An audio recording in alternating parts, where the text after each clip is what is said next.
నవనూతనమైన కార్యాలు చేసేది నీవేగా నీవేగా.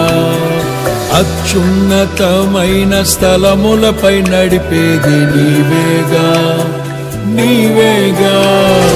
విధినే ఛేదించి నీవు భువినే వెలిగించగా, స్తుతినే నా నోట పలికించి బహుగా